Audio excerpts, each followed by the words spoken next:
Now, recording technology has got far better over the years, from the heady days of, wax cylinders through to tape and then digital. It's just got better and better, more convenient and cheaper to produce. When you look at a machine like this is the Revox A77 here from 1973, and this Yamaha YC45D keyboard. You can see demos of both of these on my channel, so do subscribe for future content. These two were made in the same year, so they have a combined age of 90 years. And they both work. Now, why do they work? Why do they keep working? Well, they were made to a high price. You had to have money to buy this. In 1977, the list price of this was about 1,900 American dollars. I've got that wrong. It's 2,900 American dollars. That's a lot of money. You're talking about a second-hand car or a keyboard. And this was also very, very expensive. It's just precision engineering. Then we had more convenient things like this, the Fostex R8, which is a late 1980s 8-track tape recorder, which had the sort of mix of the analog recording with the sort of convenience of the sort of digital sort of logic controls and microprocessors to control it. That was fine. This also has software on it. When I mean software, it is built into it, so you can't upgrade it, but it has its own little operating system and its own sort of self-diagnostic checks. And then we had things like hard disk recorders with little mixing desks attached so that you could do everything at home with one box. It was amazing. I was sort of there every single development of this stage. I had a 4-track cassette recorder and it's great. Those were the days. And I've now have a 16-channel hard disk recorder with a mixing desk. I've got old stuff. The reason I've still got it all is because it works. It's fine. It really works well, and I do use things like that. I've got a computer. The laptop that you're listening to this presentation at the moment is running Logic Pro 7, which was new in 2003, and the computer that you're listening to at the moment was made in 2007. So 11 and a half years later, it still works. But this is quite unusual for a computer of this age to still work. Why does it still work? Because it's not made with the same sort of approach to the same attention to detail, and certainly not that heady price. I wouldn't have paid £8,000 for a laptop. In fact, I paid 800. It's never seen an upgrade, a software upgrade, ever. Never. It's never connected to the internet. It just sits in my studio. The Wi-Fi has never been switched on, and the Ethernet port's probably got cobwebs in it for all I know. How do I put it on YouTube then? Well, I transfer everything to a hard disk, take it to a machine indoors that deals with all the day-to-day internet stuff, emailing, etc. And it does it on that. The email thing on here is empty. It's never seen an email.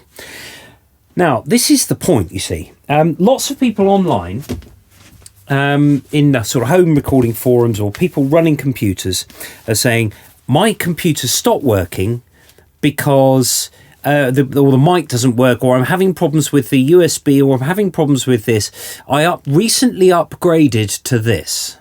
And you just think, well, there's the lesson. There's the reason right there. When you make a machine, the technology and the sort of the software, if you like, of this, well, it's not really software, but the microprocessor in there is built to match the hardware, that is the tape and the heads and the motors, etc. This is all audio cards, and this was made every time you buy a device, like my new iPad here. Right, well, when I say new, it's a 2017 model and it's now late 2018, but for me it's new still because I don't let this anywhere near an upgrade either. So consequently, it still works. It works absolutely fine. I don't really connect to Wi-Fi on that. If I want to sit and do YouTube or watch inside on a tablet, I use my old iPad. Now, this did see an upgrade once.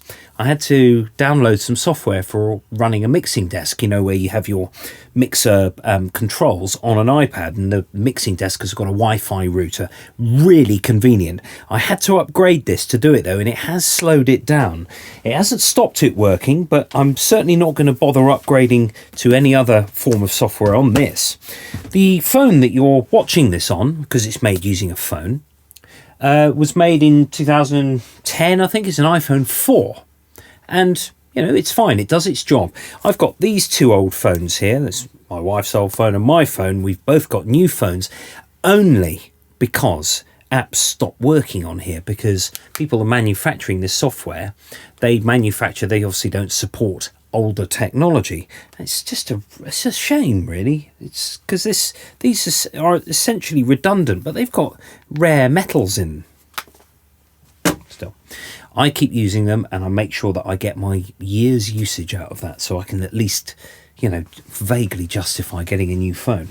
Now, the all of this technology is fantastic. The new GarageBand.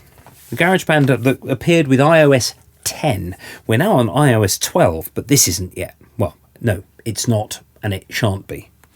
The iPad GarageBand on this is perfect. It works. It works absolutely fine. Occasionally, they put little extra sounds on. That's fine. You download those sounds, and they're stored inside your iPad, and then you can use those if you want. But I will not simply upgrade this because somebody's brought out a new sitar sound or a new synth or something. People think that you can only make music if you've got the latest stuff. And I'm here to say that that is rubbish. That is not true. Hendrix still sounds great on a cassette recorder. He would sound great on a computer. If you had Jimi Hendrix in your recording studio and you were recording to Logic Pro X, he'd sound great. Of course he would. But that's not to say that he sounds great on a scratched old record or a cassette tape. And you hear his guitar playing, you just go, that's amazing. That's amazing. I want to listen to that again. Back you go, rewind, and you play it back again, and you think, it's still great. It's even good if the tape's getting a bit older. Of course, you want to have the highest fidelity you can, but the point being is that it's about what you put into a machine. That's, that if it's going to be something good, it has to be good in the first place, regardless of the technology you're using. So GarageBand on iOS 10, as I described in my GarageBand video, my tutorial, it's 32 tracks. 32. Okay, let's put that into perspective. The Beatles had 4 tracks when they did Sgt. Pepper. And at the same time as Sgt. Pepper was Pet Sounds, the Beach Boys, Brian Wilson. Those 2 albums are groundbreaking albums. They are fantastic pieces of work. But when you're recording with 4 tracks, you have to have an idea of what you're doing before you start doing it. So you end up with it's a bit like a game of chess. You have the sort of beginning of the game, the middle, the bulk of the game, and then the end game, where you're trying to work out how you're going to make that piece of music into, you've got to envision what's going to happen at the end. And I think that's a shame nowadays that we have all of this capability. We have much, much more capability than we can possibly imagine.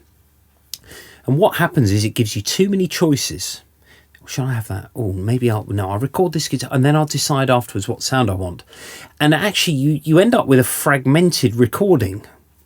I know, it's a shame, really. I used to use the Hammond preset on Logic Pro, but I don't use it anymore. I use my Roland Hammond organ because I need to decide at the time what I'm going to do. If I want a Fender Rhodes, I used to have one, I've sold it now. But I use my, I use this, the Nord Electro. Now, this is another case in point. You can download software for this, like firmware. But because it's a specific device and it does one job, that is, 6 keyboards and an organ, when you download something for this, it'll just work because it's designed. The software and the hardware are always matched to work. So you have a USB port on the back here, and you can download sounds. But with this, you can only download sounds if you've got enough memory. That's fine. That's absolutely fine, because then you can make the choice. I don't have a grand piano on here. I've got an upright piano, which I love. I love the upright piano on this. And it's just a fantastic bit of kit. And I bought this in 2005, I think. 2004. So what's that? 14 years ago. I plug it in. It works every single time I plug it in. So be careful with be careful what you wish for when you are looking for these sort of software updates. Software and hardware are starting to sort of peel apart, and that's a shame, because it's going to lead to a lot of disappointment, a lot of tearing your hair out trying to make something work.